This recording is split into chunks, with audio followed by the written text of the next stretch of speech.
memang penting ya proses itu. Di konten saya hari ini, brother, itu saya sampaikan bahwa bisnis itu adalah seni. Seni melatih kesabaran, artinya kita harus sabar. Bisnis itu butuh proses, tidak ada yang instan.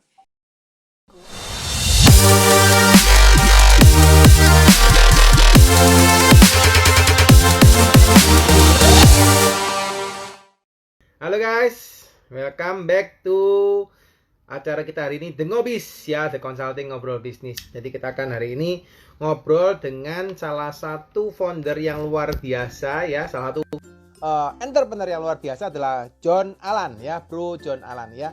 Beliau ini adalah salah satu teman saya di Tanya Mentor. Kalau teman-teman mungkin sempat ngikutin Tanya Mentor ya, grupnya dari Kotomi, dari Pak Anton dan kawan-kawan ya. Nah, kita hari ini undang beliau ya untuk masuk ke acara kita The Ngobis, The Consulting Ngobrol Bisnis ya. Oke, sebentar guys, saya mau undang sebentar untuk Brother John Alan biar bisa masuk. Nah, hari ini kita juga nggak kalah keren guys. Hari ini kita akan ngobrol dengan Pak John Alan ya. Beliau adalah CEO of Bauhaus Living ya. Dan topiknya hari ini adalah kreatif bisnis saat pandemi ya. Jadi teman-teman kita hari ini mau belajar ya, teman-teman yang mungkin, Pak, kapan sih pandemi selesainya, Pak? Pak, kapan sih pandemi berakhirnya? Wah guys, kalau saya boleh katakan buat teman-teman ya, saya tidak pesimis, tapi kita sama-sama harus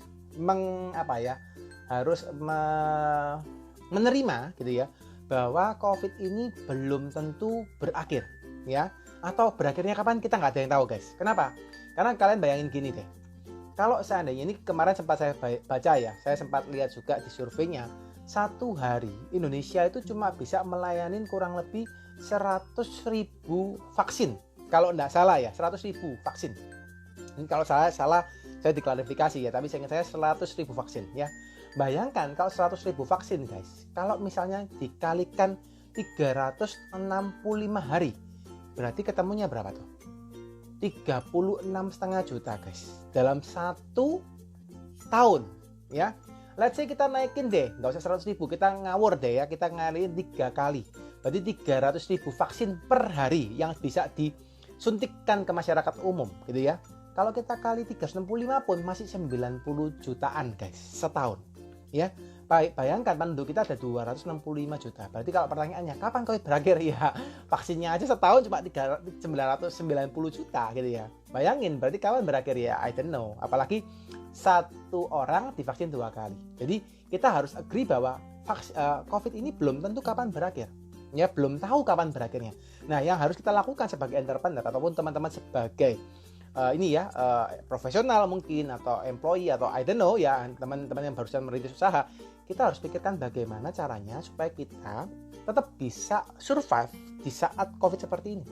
Ya, jadi sudah buang kata jauh-jauh, wah COVID bakal berakhir, sudah buang ya, sudah buangin aja.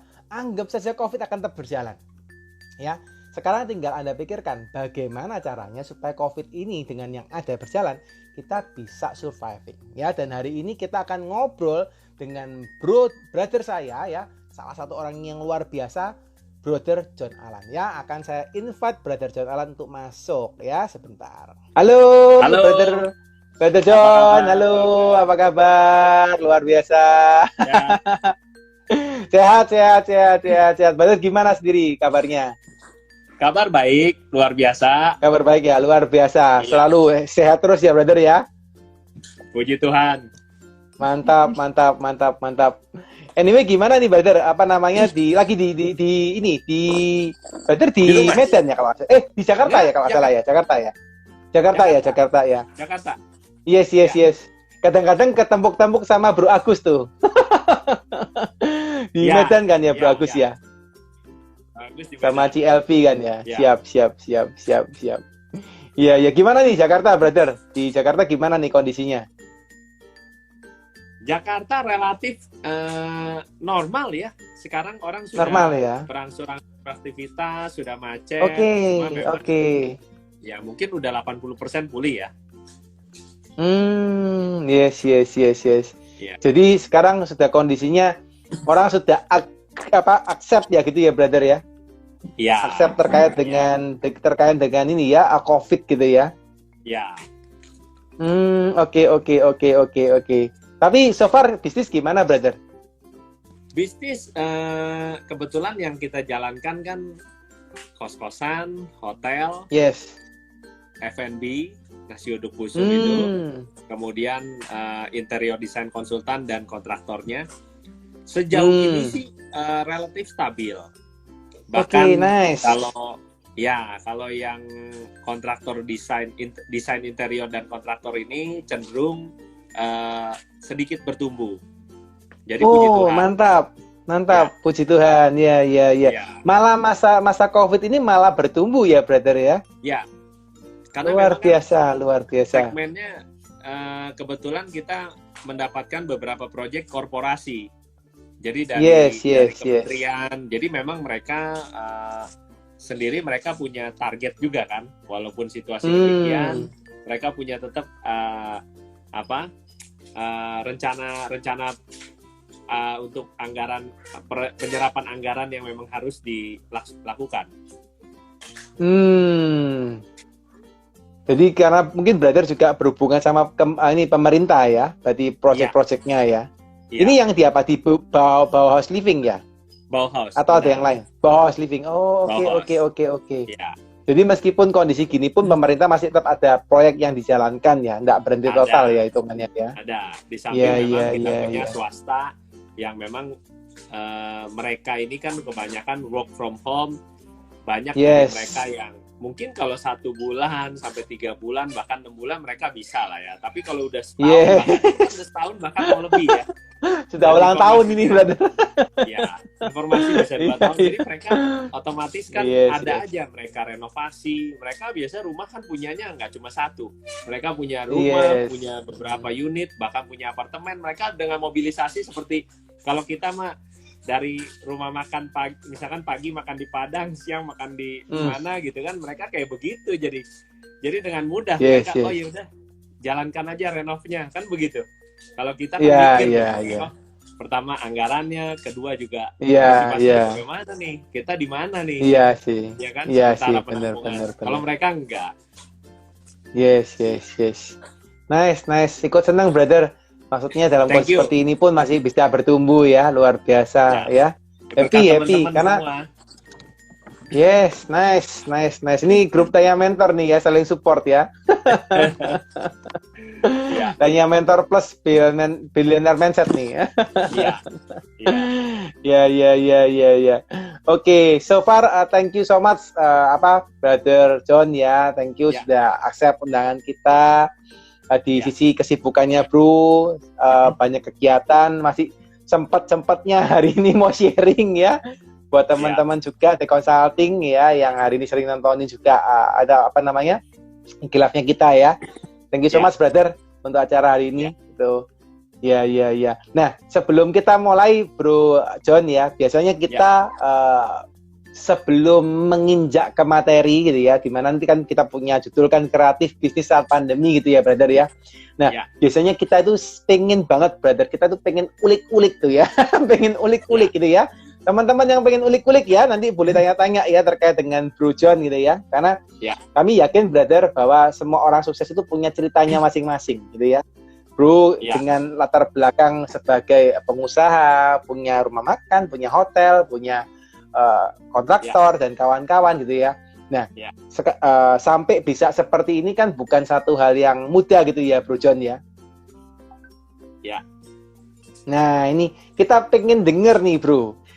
Kisah-kisahnya seperti apa sampai bisa punya banyak bisnis seperti sekarang gitu. Kalau nggak salah ada nasi uduk Mbok Sum ya, kalau nggak salah ya.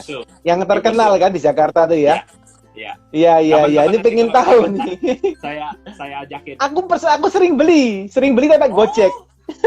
Iya. Pakai Grab, aku sering beli. Ya kan lihat lu. Mbok Sumo iya sering beli aku. Oke. Ayo brother, silakan brother. Jadi kalau cerita saya dari 1996 itu kita kan awal kuliah, saya memang sudah sempat garap waktu itu orang tua ada punya kos-kosan kecil ya.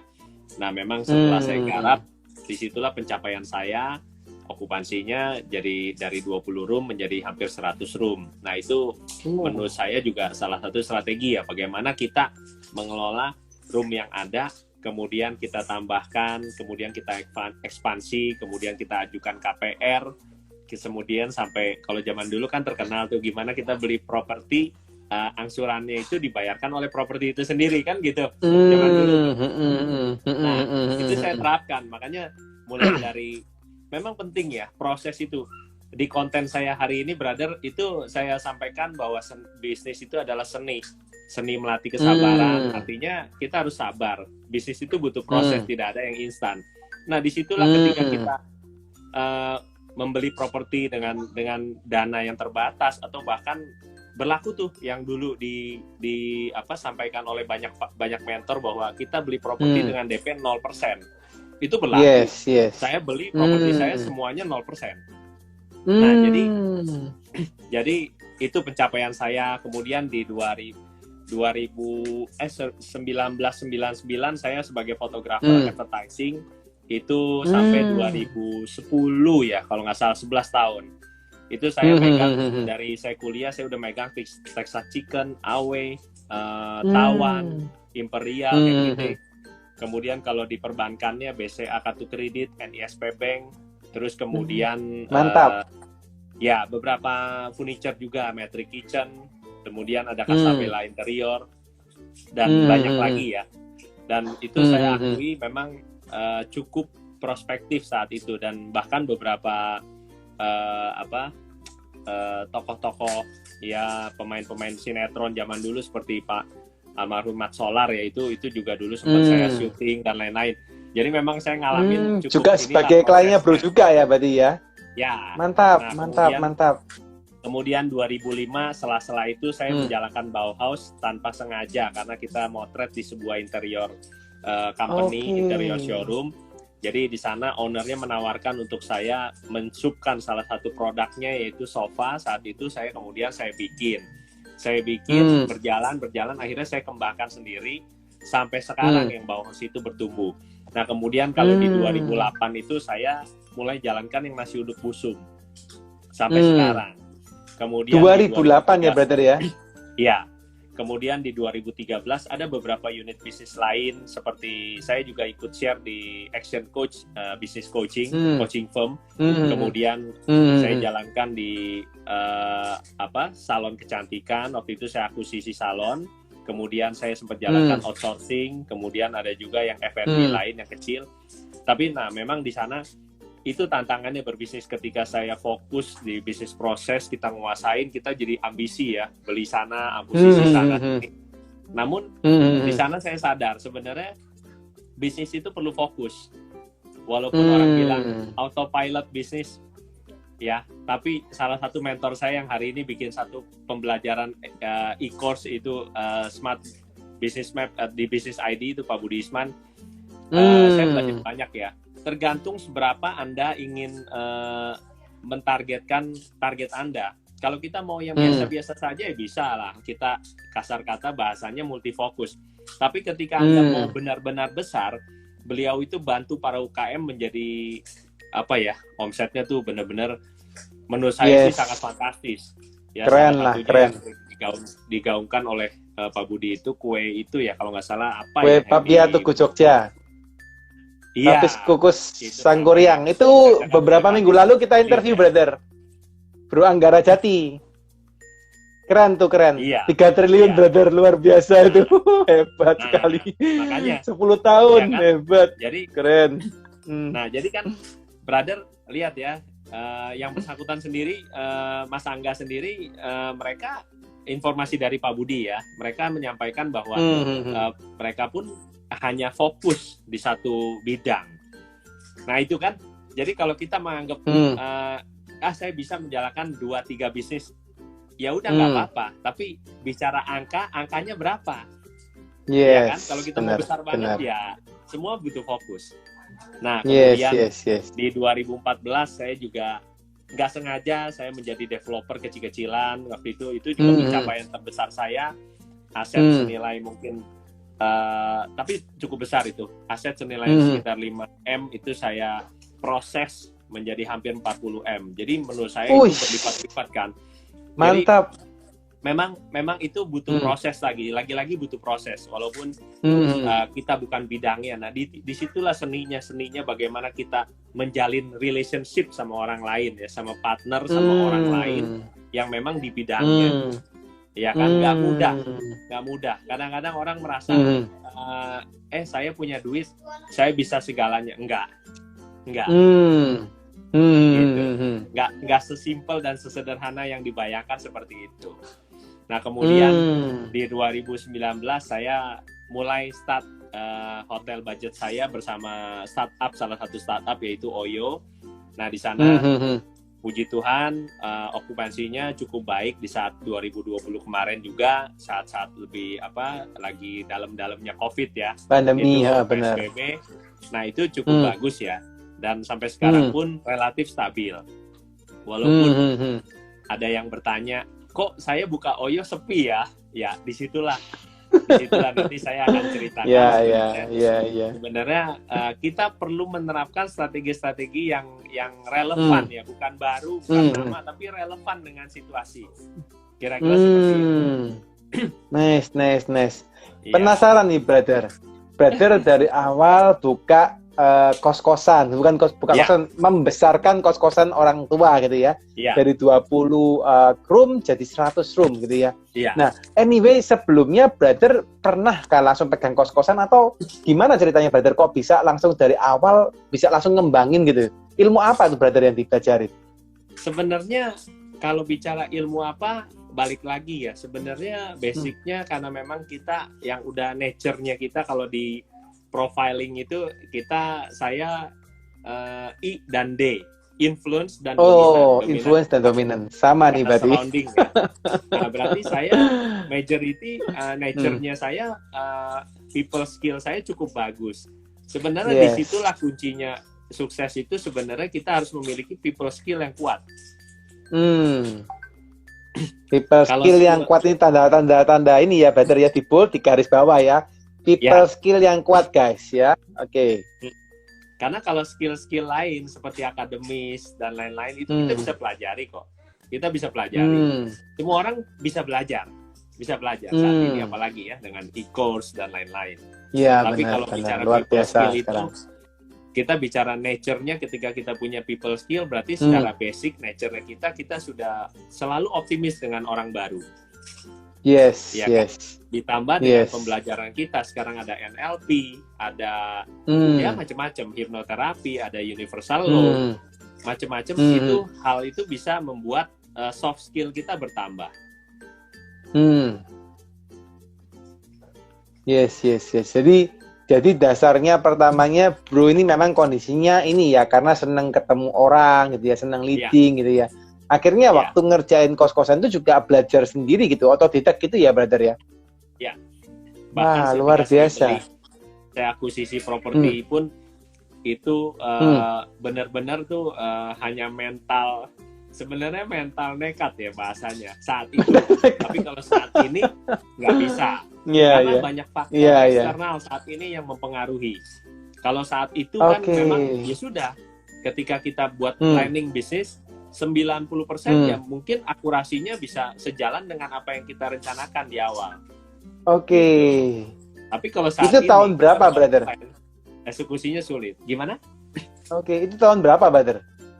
Waktu itu? Dulu saya mulai sebenarnya gini, kalau bicara kita mulai menghasilkan itu saat saya 96 itu saya sudah menjalankan jualan kecil-kecilan produk-produk karena kuliah saya desain ya, kebetulan desainnya grafis saat itu.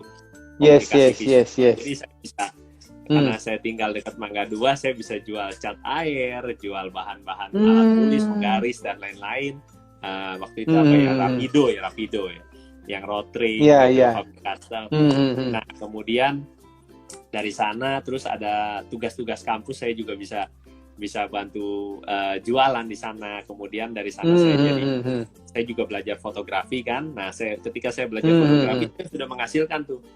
Saya saat kuliah saya sudah beranikan diri saya minjam Hmm. kepada family waktu itu ya, mungkin nilainya nggak besar ya, mungkin sekitar 100-200 juta. Saat itu cukup besar sih kalau menurut saya, di tahun Yes, yes, 1998 yes. itu cukup besar sih, 200 juta saat ini aja lumayan besar kan. Nah itu saya udah mulai biasakan ya. Nah itu melatih mindset ya, makanya di sini kalau ada Coach Pri, selamat malam Pak Anton, nih salah satu mentor Yes, ini ada salah satu mentor kita nih, ya. Pak Anton Teddy. Halo Pak Anton, apa kabar Pak Anton? Ini juga ada sahabat-sahabat yang lain. Tadi saya lihat ada tim Ya, ada saya, Om Kitchen ya. dan Yolenta ya.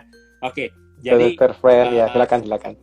Coach saya, bisnis coach saya, Coach Priyono, kalau ada di sini juga beliau justru beliau yang mensupport saya full sampai saat ini pun beliau mengatakan, ayo Pak, Anda bisa. Artinya gini, saya punya satu plus point di mana saya nggak cuma teori tapi saya juga action. Jadi ketika di lapangan saya menghadapi masalah, nah ada solusi-solusi yang bisa saya berikan juga. Jadi nggak cuma skill yang tadi ya, ada people skill, academic skill, tapi kita juga punya mentalitas yang diuji. Iya kan? Kadang-kadang kan kita gampang bicara teori. Oh, teorinya begini. Coba ketika Anda ngalamin. Anda nggak stres aja, nggak frustasi aja udah bagus. Iya kan? Iya, bener. Yes. Iya. Jadi memang kondisinya di lapangan itu nggak seindah teori gitu ya, brother ya. Kalau kita ngomong teori A1 tambah 1 ketemu 2. Di lapangan 1 tambah 1 bisa kosong gitu ya. Iya. Atau 1 tambah 1 bisa lebih dari 1 gitu ya.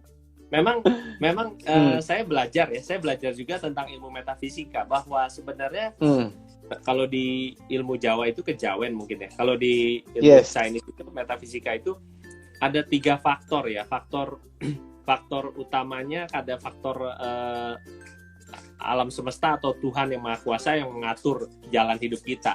Nah, kemudian ada faktor lingkungan kita. Kemudian ada faktor diri kita. Jadi Tian langit itu atau yang kuasa, Ti itu bumi, Ren itu kita. Nah, itu masing-masing pegang peranan sekitar 30-30, lalu diri kita itu megang peranan 40%. 40%. Sekalipun hidup kita sudah digariskan perjalanannya, kalau memang kita memang berusaha, kita pasti bisa melampaui batas itu. Kita bisa menembus acuan itu. Ya kan? Nah, lingkungan juga penting. Ini juga Pak Anton itu sering menyampaikan bahwa bisnis ya demikian. Jadi kalau Anda mau sukses, Anda ikut yang sukses. Tapi bukan Anda, kan banyak juga yang mengatakan bisnis sulit, bisnis penuh tantangan, bisnis ribet, bisnis apalagi. Yes. Ya semua ribet. Kalau nggak mau ribet, rebahan. Semua ribet, nggak usah ngomong bisnis, kita kerja aja ribet ya, brother ya. Kalau dianggap ribet ya ribet gitu ya. Iya. Oke. Jadi gitu, memang kan, mau nggak mau harus berjuang ya, brother ya. Nah, penasaran brother. Tadi brother John kan sempat cerita ya dari punya bisnis kos-kosan, terus bisa buka rumah makan gitu ya, bisa buka desain interior, terus bisa restoran lagi gitu ya. Ini nyambungnya kan udah gak nyambung semua ya berarti. Maksudnya kan nggak bisa berkaitan langsung gitu ya. How can you get it? Maksudnya bagaimana brother kok bisa mendapatkan peluang seperti itu, di mana mungkin sebagian teman-teman kita mencari peluang aja susah, brother. Apa tuh rahasianya, brother? Jadi mungkin kalau kita bicara mindset itu kan harus, kalau ada Brother Neil di sini, kalau bicara mindset itu harus ada anchor atau pemicunya. Nah, ketika kita mau melangkah atau berpikir itu juga harus ada pemicunya. Apa pemicunya? Sebenarnya kan kalau kita bicara, kita semua dilahirkan sama ya. Kita bisa bernafas, kita bisa sekolah, ya kan, bahkan kita dikatakan sudah lahir sehat ya. Ya kan, bahkan saudara-saudara kita pun yang kekurangan anggota tubuhnya pun bisa jadi juara. Nah, mungkin ketika kita sama-sama sehat, nah di situ ada lagi mungkin keberuntungan, ya. Kadang-kadang tinggal gimana kita memanfaatkan kondisi yang ada. Kadang-kadang orang yang lahir di keluarga beruntung, ada yang kurang menghargai atau kurang bisa mengembangkan atau menerima dan menjalankan dengan baik. Tapi kadang ada orang yang mau berusaha tapi kurang beruntung. Ya kan? Nah, justru hal-hal itulah yang kadang-kadang menjadi anchor atau pemicu kita. Ketika kita dilahirkan mungkin biasa-biasa saja atau kurang beruntung dibanding saudara-saudara kita yang lebih bertumbuh, keluarganya berkelimpahan, nah kita pas-pasan. Nah disitulah brother pemicu kita untuk bisa melangkah gitu loh. Kadang-kadang kan orang tergantung kan, kita mau bilang contoh, saya kasih brother air isi gelas, isinya cuma 1/4 atau 1/5. Brother kan ada 2 opsi. Loh, kok dikit amat, sementara Anda punya 5 gelas. Tapi ketika ada yang merasa bersyukur, dia akan bilang, wah puji syukur, makasih, sedikit juga bisa menambah, mengurangi rasa haus saya. Contohnya gitu kan. Yes. Jadi dari kita lihat setengah penuh atau setengah kurang gitu ya, brother. Setengah kosong atau setengah penuh gitu ya. Iya. Yes. Jadi mindset awalnya harus anchor-nya bagus ya, Brother John ya. Benar. Baru bisa dapat hal yang seperti itu gitu ya. Iya. Yes. Masih penasaran gitu ya. Maksudnya gini, nggak gampang orang untuk dapatkan peluang gitu ya. Tapi mungkin karena kebaikan hati dari Bro John akhirnya kayak semestaku gitu, brother ya. Akhirnya semua orang bisa yang lihat, mungkin Bro John ini orangnya baik, orangnya trustworthy, orangnya percaya. Udah join deh sama Bro John gitu. Something like that gitu, Bro John ya. Itu kalimat itu yang ngomong beberapa teman saya, beberapa customer saya. Jadi pada saat kita presentasi, itu saya dengan totalitas energi, heart and spirit saya, body and mind, saya totalitas, saya presentasi. Nah, customer itu ngomong, awalnya gue itu cuma mau iseng-iseng panggil lu presentasi. Tadi dia mau pitching beberapa kontraktor. Namun karena dia lihat keseriusan saya menyajikan presentasi dengan total gambar, seluruh ruangan kita gambari, sementara yang lain tidak. Nah, mereka sudah berpikir, loh, orang ini trust ya kepada saya. Akhirnya dia sudah, saya harus kembali trust kepada John katanya. Jadi beberapa customer. Nah, ini kita sebutkan law of attraction ya. Ketika kita meng-attract hal-hal positif, tentunya hal positif yang akan terjadi. Ya kan? Makanya belief kita nih harus benar terhadap customer. Kalau kita merasa belief system kita, customer apa nih? Customer ini brengsek. Ya kan? Customer suka nipu. Akan desain aja tapi nggak jadi. Customer suka jalan shopping around. Padahal kan ketika kita totalitas, ya, body, mind, terus heart and spirit kita presentasi dengan jelas, clear, kita respect, kita layani mereka, itu balik ke kita yang positif kok. Walaupun belum saat itu langsung balik ya, bisa bulan depan, bisa 1 tahun kemudian, bahkan yang tidak jadi, bisa mereferensikan saya. Yang tidak jadi, yang belum jadi customer, bahkan bisa. Padahal nggak jadi customer ya, brother ya? Nggak jadi customer. Mantap. Nah, itu nilai tambah tuh. Yes.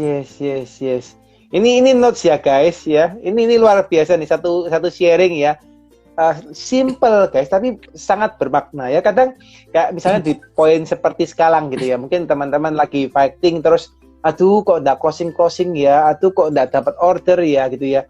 Terus Anda langsung berpikir, waduh ya mungkin sekarang lagi COVID ya, aduh orang telepon, aduh paling cuma tanya harga, aduh gini gitu.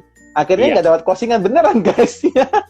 Itu. Tapi kalau tadi Bro John sampaikan dia totalitas ya. Jadi bahkan didesain semua guys. Sampai gambar semua, akhirnya orangnya mau closing dengan brother. Luar biasa. Luar biasa. Iya. Ini yang perlu dipikirin ya teman-teman ya. Untuk Anda kalau mau berjuang sekarang gitu ya. Nice. Bro, penasaran nih Bro John. Selama kisah hidupnya Bro ini kan tadi tak liatin Bro, tak dengerin ya. Bro cuma cerita bahwa aku buka ini, buka itu, buka ini, buka itu gitu ya. Terus dapat peluang luar biasa dari Bro yang punya hati yang baik gitu ya, trustworthy, dapat dipercaya sama orang, akhirnya dapat peluangnya baik. Apakah semudah itu sih Bro dalam perjalanan karir hidupnya Bro, dalam perjalanan bisnisnya Bro? Apakah langsung boot gitu atau ada batu kerikil-kerikilnya nih Bro John? Nah, kalau potensi peluang bisnis yang saya dapatin itu memang semudah yang saya sampaikan. Ketika people skill saya terapkan, saya trust, saya smile sama orang. Ya, ya saya percaya senyum itu bagian dari iman. Iman itu kita juga beribadah. Nah, jadi di saat itulah terjadi semacam mungkin berkah ya buat saya. Ya saya menjalankan nasi uduk itu boleh dikatakan saya bukannya bisa masak. Saya hanya modal senyum saya ajak komunikasi sekali, 2 kali. Nah itulah teman-teman pentingnya ya. Kita jangan pernah putus asa. Kadang kita nggak pernah tahu ketika kita melangkah yang ke 95, ternyata 96 kita berhasil. Iya kan? Itu loh. Kadang-kadang orang tuh suka merasa, aduh, negatif, maksudnya kurang bersyukur. Ya memang semua itu perlu proses ya, perlu proses dan lingkungan juga sulit. Makanya penting untuk kita tentukan lingkungan seperti apa yang kita inginkan. Gitu loh. Yes. Kira-kira Ini kata-katanya true mentor ya guys, true mentor ya sedang lakuin soalnya. dia senyum ya, smiling face gitu ya. Jadi waktu deketin orang smiling gitu ya. And then berarti bro punya nasi uduk itu berarti ini kongsi dengan orang yang jual gitu. Itu nggak gampang. Kok aslinya dia sudah punya dulu, tuh nasi uduknya. Iya, saya jadi pelanggan dia. Dia dulu jualannya jam 12 malam, saya jam 12 malam masih pakai kemeja, masih pakai dasi, saya makan. Pulang dari coaching itu? Enggak, dulu atau pulang dari kantor? Pulang dari kantor, meeting klien. Pulang dari kantor. Oke. Nah, di sana saya sering, itulah sebenarnya dari dulu tuh sudah ada personal branding. Maksudnya kita branding diri kita. Kalau sekarang kan kemarin tuh saya lihat beberapa mentor, saya mau branding saya sekarang pakai kacamata, pakai topi. Nah itu dari dulu sebenarnya sudah. Dari dulu ketika kita mau membranding diri kita apa? Kita fun, ya kita ketawa, kita bahkan kayak sinetron aja brother, perannya apa? Kalau kan kesalahan kita diem, tapi di saat sinetron atau lucu-lucuan itu kita perannya lawak kan, contoh jadi peran antagonis, ya nggak masalah. Ya kan itu kan namanya personal branding kita di panggung. Iya kan? Gitu kira-kira. Yes. Jadi dari bro senyum, sapa gitu, terus bro tawarin yuk tak bantu gitu ya brother ya. Jadi bantu dulu gitu brother ya. Oke, akhirnya dia mau gitu ya. Luar biasa. Dan sampai sekarang itu benar-benar mungkin ya kita bicara mungkin 25-30% income saya. Itu luar biasa, pasif income yang luar biasa. Yes. Mantap. Dari asalnya cuma senyum dan mau bantu gitu brother ya. Iya. Mantap. Dari tahun 90-an kalau nggak salah brother ya, 90-an ya. Sorry, 2008 ya. Berarti 12 tahunan ya kurang lebih ya. Mungkin lebih dikit ya. Saya lupa ingat. Yes. Oke, menarik nih teman-teman ya. Nah, bro, kalau nyambung dengan kreatif bisnis saat pandemi nih, bro. Mungkin teman-teman juga penasaran nih. Apa sih maksudnya bro membawa topik gitu ya, kreatif bisnis saat pandemi, yang mungkin teman-teman juga hari ini yang nonton juga perlu tahu, bro. Maksudnya apa nih, bro? Ya, jadi mungkin gini, kalau saya melihat ya fakta di lapangan, ya bisnis itu kan tentunya punya pola pemikiran yang kita bagi dua ya. Ya satu faktor eksternal, yang kedua internal. Kalau kita bicara eksternal itu faktor yang di luar, contohnya peraturan regulasi pemerintah. Contohnya lagi kejadian-kejadian, contoh seperti wabah, penyakit. Nah, ini kan hal-hal yang di luar kendali kita. Nah, lalu internal ini apa? Internal ini ya hal-hal yang bisa kita kendalikan. Contohnya ya kita memiliki business plan. Mau kemana, pengembangan, dan lain sebagainya. Nah, dari dua hal ini, saya coba melihat situasi COVID ini kan kelihatannya nggak berakhir sampai sekarang, bro. Ini kan vaksin ya, vaksin belum tahu. Tapi ini kalau beberapa ahli pakar bilang mungkin sampai 2022 awal atau tengah atau akhir kita juga nggak tahu. Yes, Nah, yes. jadi dari sana kalau menurut saya ya, kita harus menciptakan strategi-strategi, menentukan strategi-strategi baru yang kita harus create untuk pelanggan kita. Ya kan, contohnya saya coba bagi ya, brother, saya coba bagi dari sisi sales itu kita harus create value yang baru. Jadi kita menawarkan produk atau jasa kita dengan value yang berbeda, ya kan. Kemudian kalau dari sisi finance, tentunya kita harus tight budgetnya, harus kita evaluasi benar-benar secara efisien dan efektif. Yaitu mungkin kita harus sisihkan alokasi dana-dana pencadangan, kemudian kita tidak melakukan ekspansi. Nah, kemudian kalau dari sisi produksi, kita harus memberikan proses yang transparansi proses. Nah, karena kan di sana situasi sekarang ini kan orang itu butuh sesuatu yang higienis, kira-kira seperti itu. Nah, kemudian saya rasa dari 3 hal ini aja ya, tentunya orang-orang ini akan melihat, customer ini tentunya akan merasakan kan. Contoh kalau yang saya terapkan ya di bisnis saya di hotel itu, value-nya apa sih? Kenapa rame? Kenapa OYO lain sepi? Karena saya delivery sesuatu hotel, nggak cuma hotel, tapi benar-benar hotel budget yang memang serasa seperti hotel bintang 4 mungkin. Desainnya ya, desainnya. Tapi kalau desainnya brother ya. Fasilitas tentu terbatas. Yes.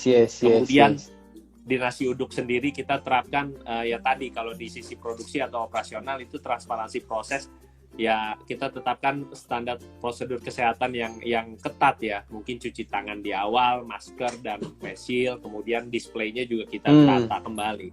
Karena kalau tidak, saya yakin customer juga pasti akan tidak kembali ya, gitu. Kalau di interior memang karena dari dulu saya memberikan nilai lebih ya, nilai tambah yang luar biasa kepada customer, sehingga mereka bisa merasakan, oh ternyata beli produk atau jasanya Bauhaus Living ini nggak cuma sekedar beli produk atau jasa, tapi kita membeli servis. Jadi benar-benar kita melayani sangat prima ya. Contohnya ketika pelanggan itu melakukan komplain dan lain sebagainya, itu kita utamakan. Kemudian dari waktu juga kan, kalau kita bicara masa garansi itu kan ada waktu. Nah, kita seringkali kita abaikan itu. Artinya ketika ada komplain, nah di sana kan secara tidak langsung kita menyampaikan produk kita ini long lasting. Itu aja. Itu. Yes. Jadi bro beli value yang beda gitu ya bro ya. Ya. Oke. Ya. Apakah dengan cara memberikan value itu sudah bisa membuat bisnis kita pasti berkembang bro? Atau ada cara lain malah? Ya, sebenarnya gini, kalau yang situasi saat ini kan seperti yang disampaikan oleh beberapa mentor ya. Ketika kita mau menentukan bisnis, sekarang kan banyak yang pivot ya, atau memang bertahan. Nah, itu kita lihat dulu di awal kan industrinya. Ketika kita mau mulai bisnis, kita cek industrinya. Kedua, kategorinya. Ya, kita contoh misalkan bisnis kita apa? Makanan industrinya. Kategorinya apa? Makanan cepat saji atau makanan yang fine dining. Nah, kebetulan situasi saat ini kan, kalau dengan ketentuan pemerintah ini sekarang pembatasan jam masyarakat, jam buka mall ya, benar. Nah, ini kan otomatis restoran-restoran yang fine dining ini kan terdampak negatif. Yes.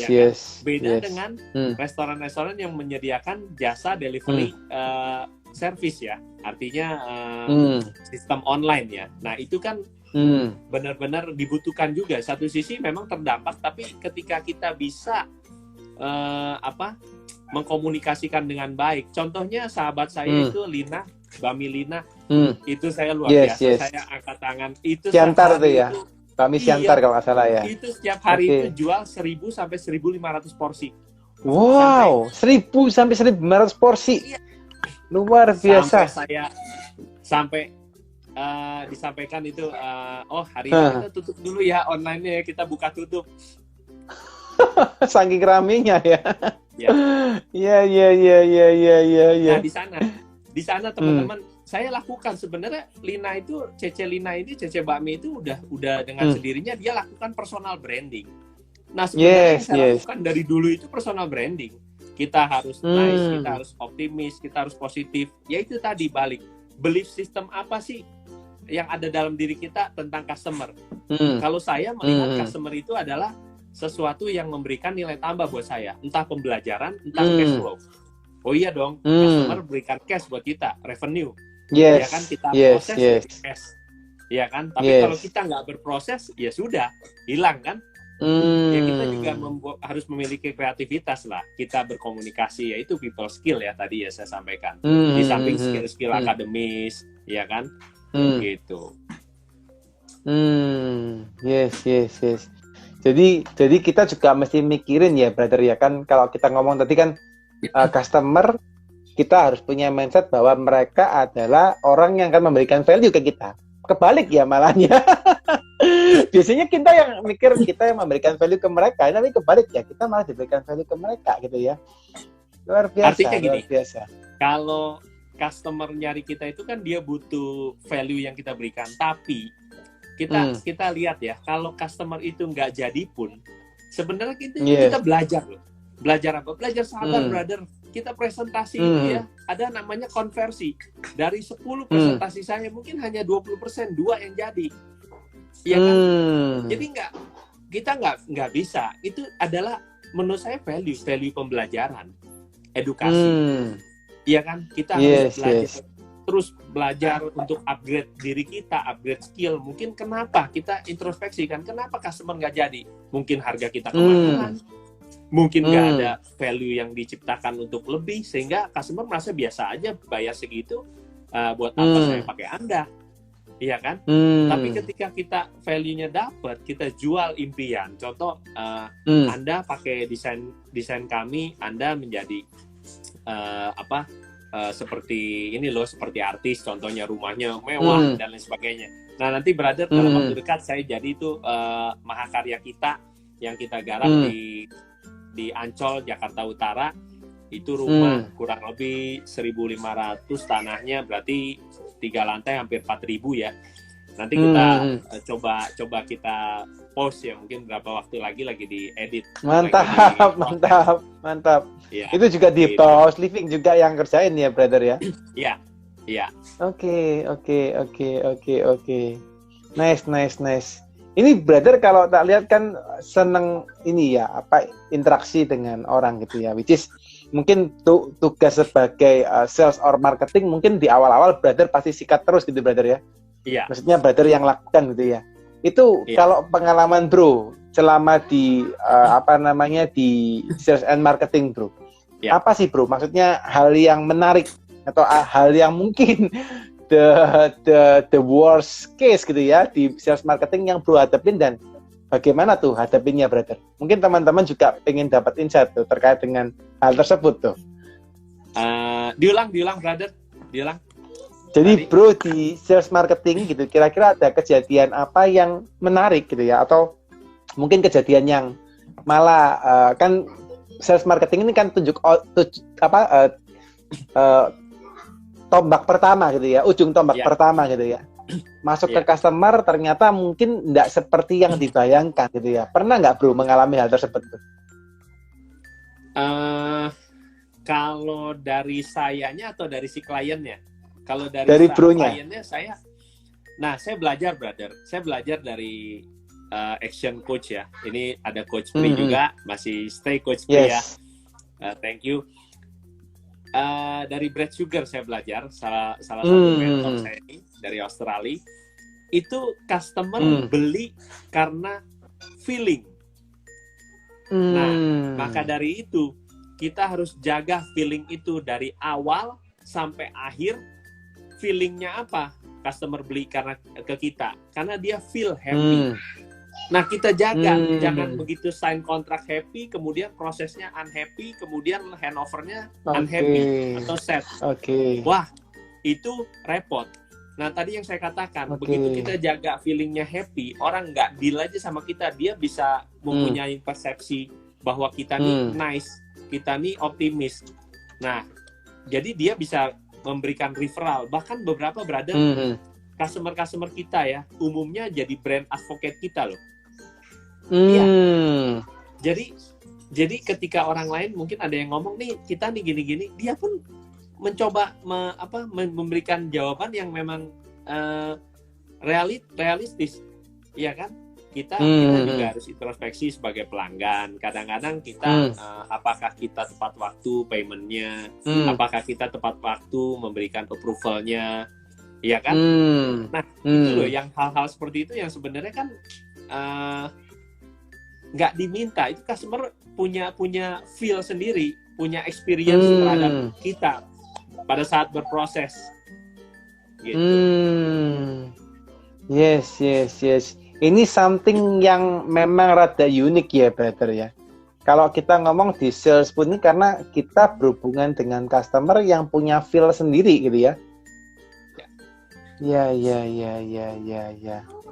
Soalnya memang rada repot gitu ya. Misalnya contoh gini, something like misalnya ada tipikal customer yang kindness gitu ya, maksudnya baik hati gitu ya. Udah, oke lah, saya mau beli dengan harga berapa, pelayananmu oke, dia basically by logik gitu ya, brother ya.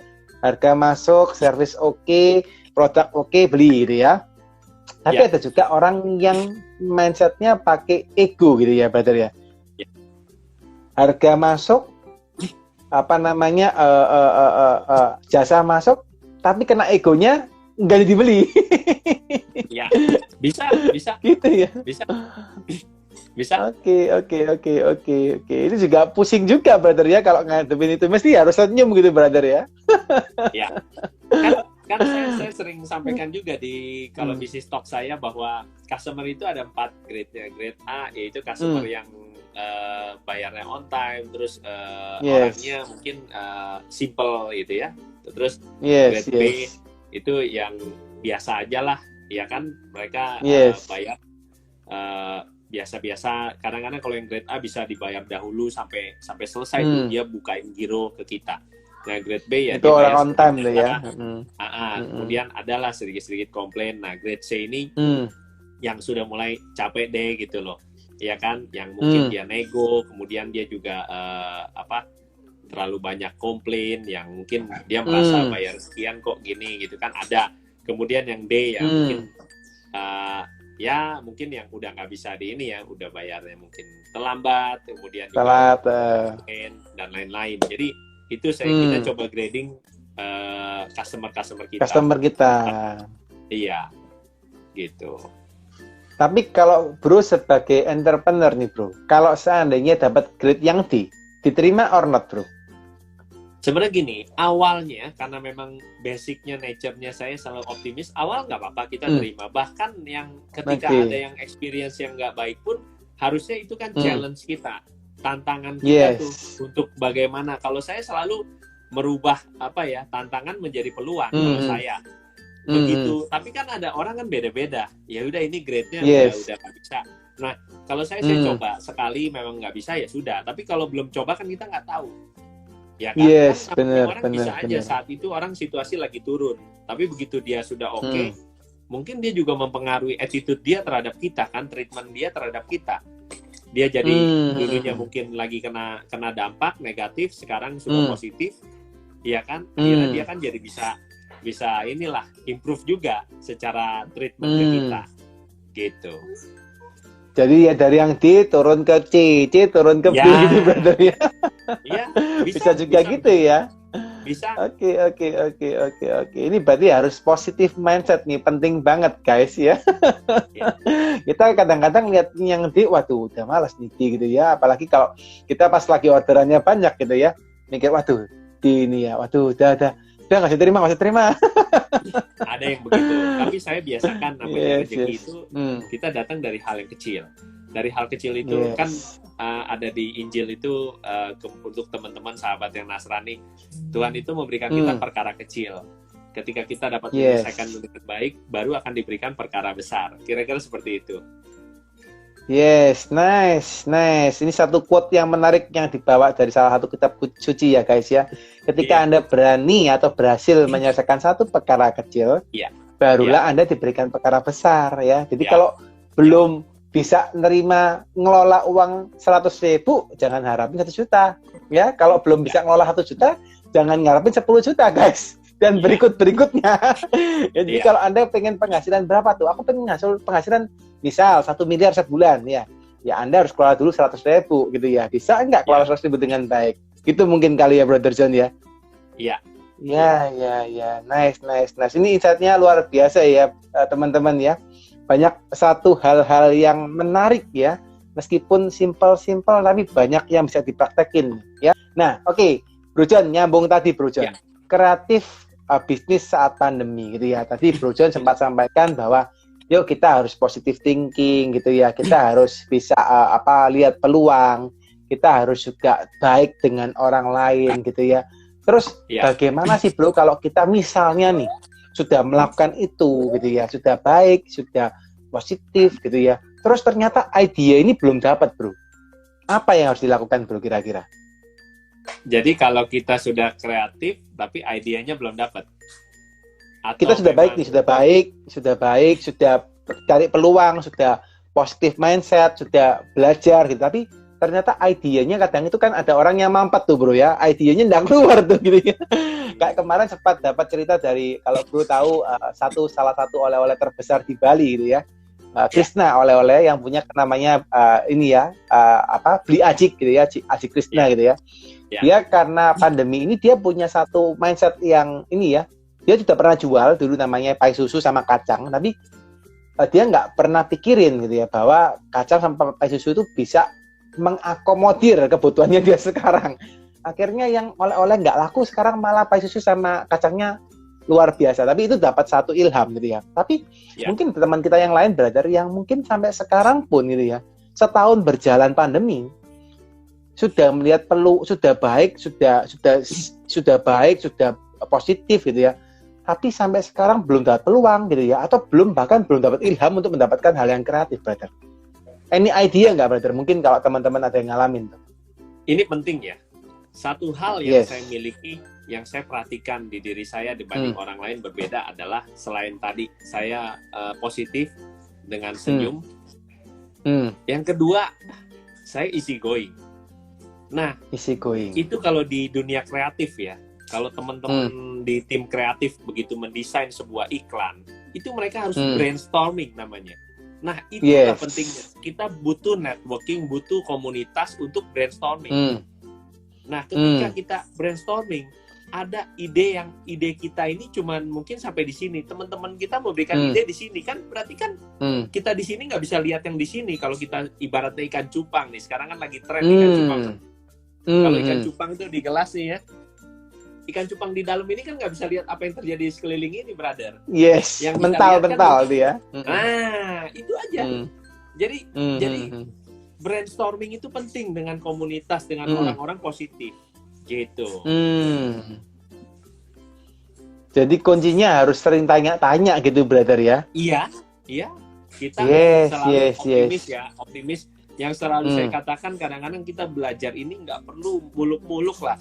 Banyak orang di sini kadang-kadang melihat hanya belajar sama siapa, oh si itu kan cuma begitu. Kan saya sering katakan di beberapa video saya, di Business Talk saya juga, bersama Kotomi juga saya sampaikan. Kadang kita belajar bisa dari pengemis. Belajar apa? Belajar hidup prihatin.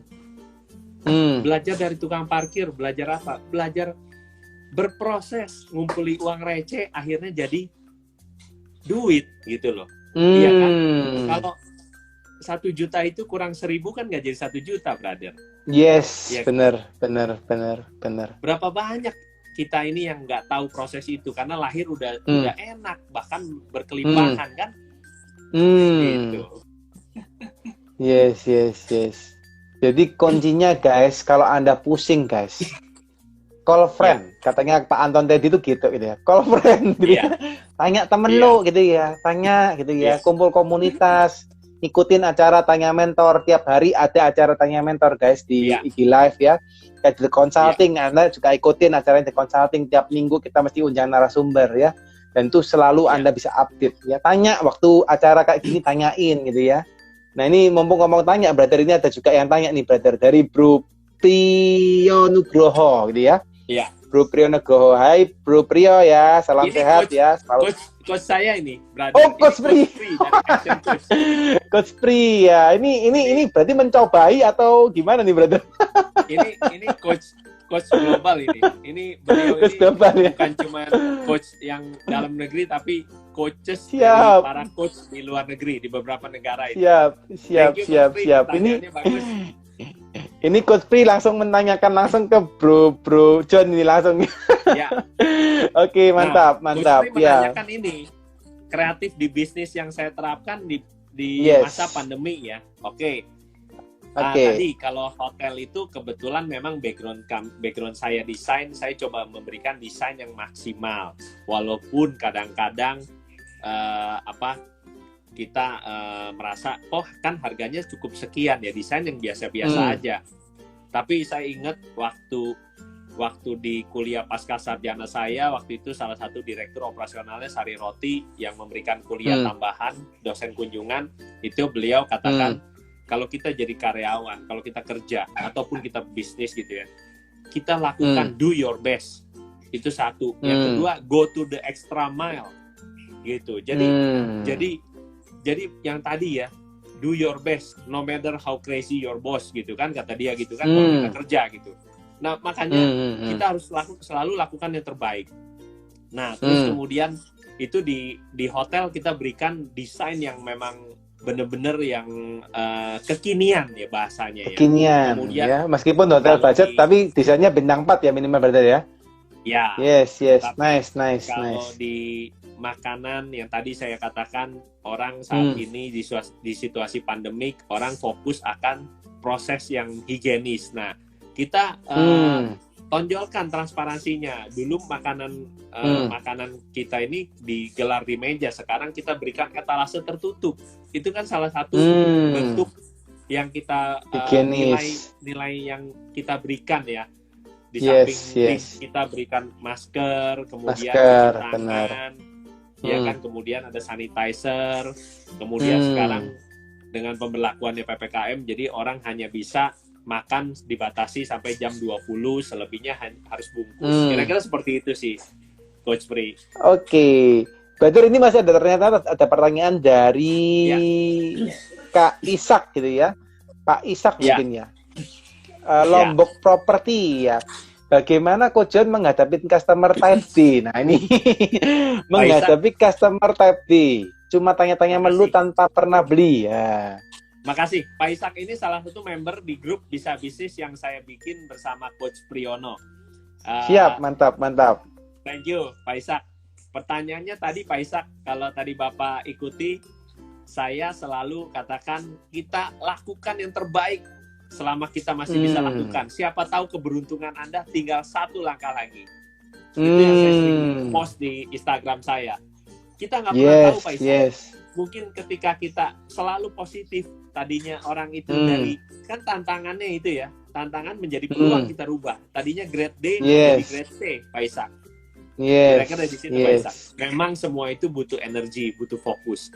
Ya, nah disitulah belief system itu penting. Apa yang kita yakini terhadap customer? Kalau kita sudah merasa, customer mah suka ngutang, terus customer brengsek gitu kan, wah itu udah keliru. Tapi begitu kita menaruh customer itu di posisi-posisi yang positif, contoh, wah customer nih kita punya masa depan, berarti kita totalitas kan, iya kan? Yang pernah saya sampaikan juga di konten saya bahwa apa sih beda manajer dengan leader? Manajer mungkin hanya menggunakan body and mind, tapi kalau leader itu body, mind sama heart and spirit.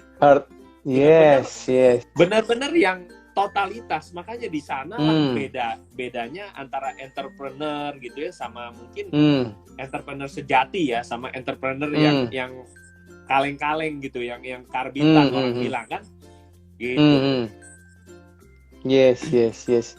Nambahin dikit ya tadi siapa namanya Bro Isak gitu ya.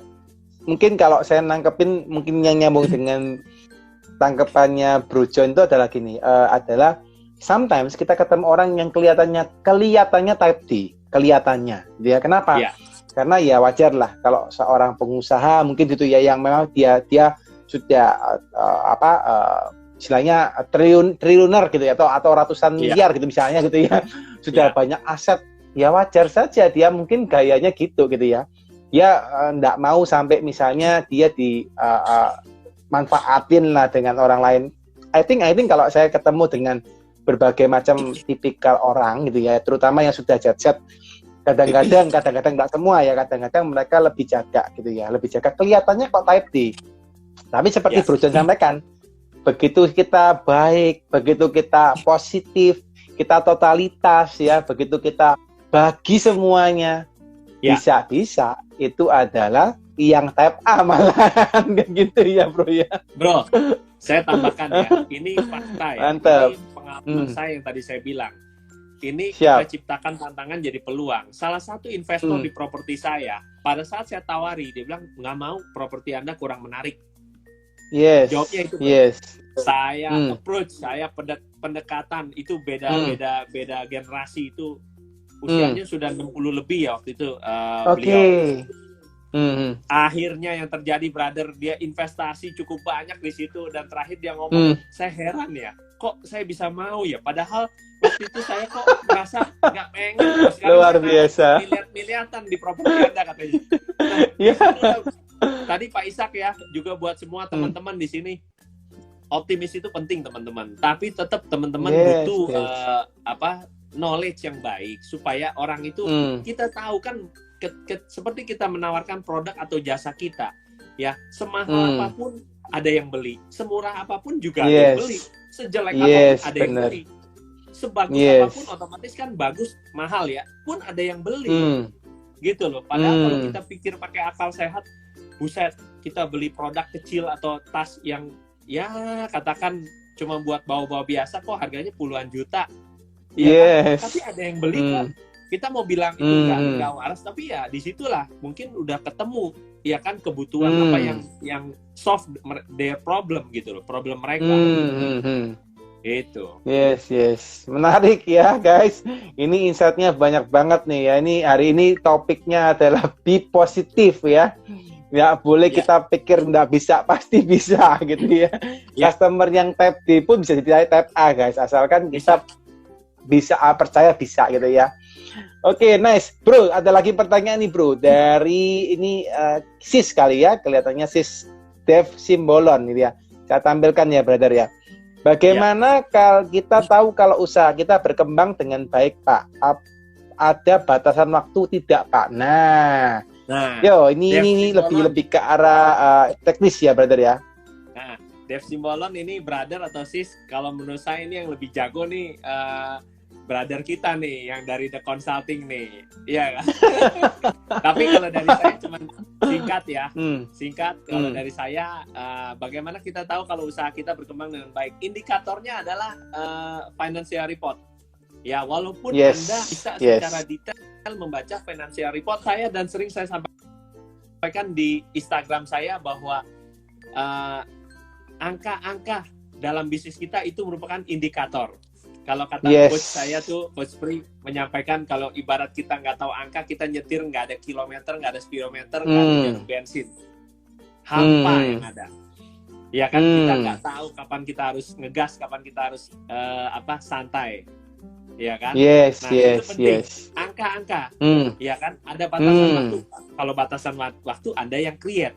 Saya mau setahun revenue saya sekian ratus juta, sekian M. Nah, itu Anda yang menciptakan. Anda lihat dari history. Kan cara kita membuat podcast, kita lihat dari historical kita. Iya kan? Kalau sebulan Anda jual 100 juta, boleh nggak tahun depan Anda naikin 10-15%? Boleh-boleh saja. Iya kan? Tapi kalau yang historical Anda 12 bulan terakhir 100 juta, Anda tahun depan mau omsetnya 1 bulan 1 miliar, juga boleh. Tapi achievable nggak? Kan kita harus smart. Specific, measurable, achievable, realistic, terus targeting, ya kan? Kira-kira gitu. Sah-sah aja. Batasan waktu Anda yang buat. Tapi kalau berkembang atau tidak dari angkanya, Yes, yes, yes. Moga-moga kejawab ya, Sis Dev ya. Intinya kalau mau Ya, tahu usahanya berkembang atau enggak, harus punya laporan keuangan, gitu ya. Harus punya ya. rapotnya. Kalau rapotnya merah alias rugi, ya itu harus tanda tanya, harus Ya, diperbaikin. Kalau nanti positif, bagus, cek lagi. ya, Gitu. Silakan, nanti silakan bro, bisa silakan bro. DM saya si Dev, untuk saya invite di grup Bisa Bisnis nggak apa-apa. Nanti sama-sama Siap, kita siap, saling sharing ya. Nanti sama brother siap, The siap, Consulting juga nggak apa-apa, kita saling berbagi kan. Berbagi adalah siap, ibadah. siap. Siap, siap. Ini teman-teman ya, secara tidak langsung Bro John sudah undang nih teman-teman ya, yang mau ikut grup join ya di Bisa Bisnis ya. Boleh Ya, teman-teman DM Bro John ya, nanti bisa ya, di-invite untuk join ya. ya, Untuk di sana nanti sambil bisa sharing-sharing juga gitu ya. ya. Oke, semoga bisa kejawab Sis Dev ya. Mau bergabung bisa DM saya nanti setelah IG Live ini, saya invite di grup Bisa Bisnis. Oke, ini ada lagi pertanyaan dari Coach Pri ya. Mahal Ya. atau murah itu persepsi. Mahal dibandingkan apa, murah dibandingkan apa. Ini mungkin lebih ke arah statement kali ya Statement. teman-teman ya. Ya. Statement Ya. ya. Oke, ini kelihatannya pertanyaan udah habis nih, brother. Keren banget Oke. nih hari ini dapat banyak insight ya. Pastinya dari Bro John ya. Teman-teman yang belum follow Bro John silakan follow, yang belum follow The Consulting pun silakan follow ya. Kita tetap bisa connect ya teman-teman ya. Selalu dapat insight ya. Kayak gini nih enak banget ya, karena kalau zaman dulu mungkin kita mau tanya gitu ya, dapat mentor gitu setengah mati kali ya, harus ke seminar dulu gitu ya, harus pendekatan dulu sama mentor, belum lagi mentornya repot. Ini sekarang Bro John sebagai mentor langsung di live guys ya, dan appreciate banget hari ini, good ya, very very good. 2 thumbs up buat Bro John, 4 thumbs up tadi nggak kelihatan yang jempol kakinya. Oke, Bro John, terakhir Bro John supaya saya juga nggak ganggu waktu keluarganya lebih lama. Nggak apa-apa. Karena saya yakin sekarang sudah hampir jam 8 lebih ya, jam 8 lebih. Ya. Mungkin ada acara dengan anak atau istri. Nah, mungkin Bro John sebelum kita akhirin, ada pesan-pesan mungkin Bro terkait dengan mungkin teman-teman yang sekarang lagi suffer gitu ya. Atau no suffer, kita nggak boleh ngomong suffer, tapi ngomongnya positif nih. Yang lagi challenging gitu ya, yang lagi challenging, lagi berusaha nih menghadapin era bisnis di saat pandemi gitu ya. Kira-kira Bro ada kata penutup Bro untuk teman-teman, pesan-pesan untuk mereka, silakan Bro kira-kira. Jadi tadi ya yang saya sampaikan beberapa kali bahwa kita harus men-set belief system kita dengan baik dan benar terhadap apa yang kita persepsikan di luar sana. Contohnya customer, contohnya lagi uang. Ketika kita membuat belief system, contoh uang apa sih? Oh, uang nih alat pemenuhan kebutuhan saya, berarti kan positif. Ya kan, tapi ada yang bilang, wah uang ini biang kerok. Ini uang ini bisa apa? Nah, berarti kan itu negatif. Ya, kita persepsikanlah, men-setlah mulai saat ini kita setting belief system kita dengan baik dan benar. Nah, tadi kedua saya mau ngomong tadi berkaitan dengan IG Live, tadi saya lupa. Pertama belief system, kedua tadi ketika kita melangkah ya, usahakanlah lakukan yang terbaik. Kayak tadi kita sebut itu tantangan, ternyata kita punya PR loh, bikin tantangan, kita buat tantangan itu menjadi peluang. Nah, itulah yang saya belajar dari almarhum guru fotografi saya. Kalau Anda mau jago motret, bukan Anda motret artis atau bintang, ya, tapi fotolah pembantu rumah tangga Anda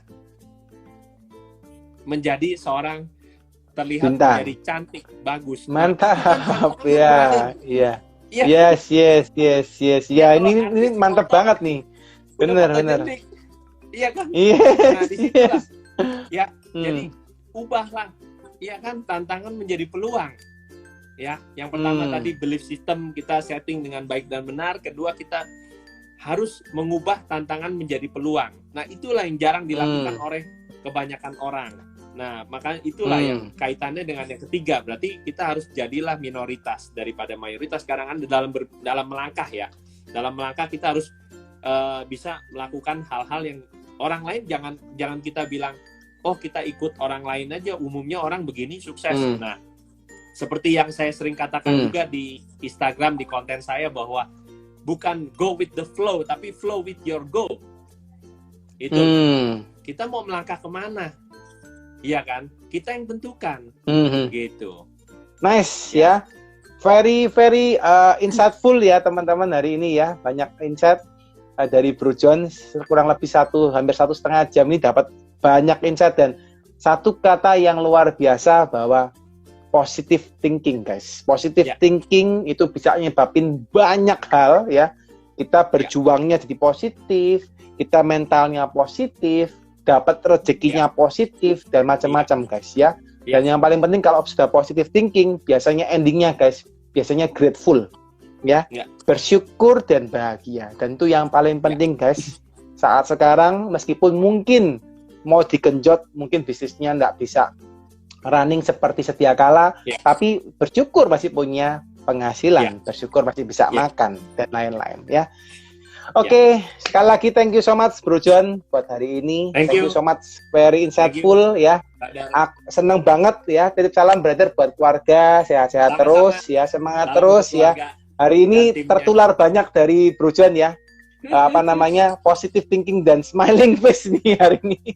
Oke, thank you. Oke, thank you Bro John, semangat terus ya, bye bye. Thank you buat teman-teman yang lain ya. See you next week guys. Thank you.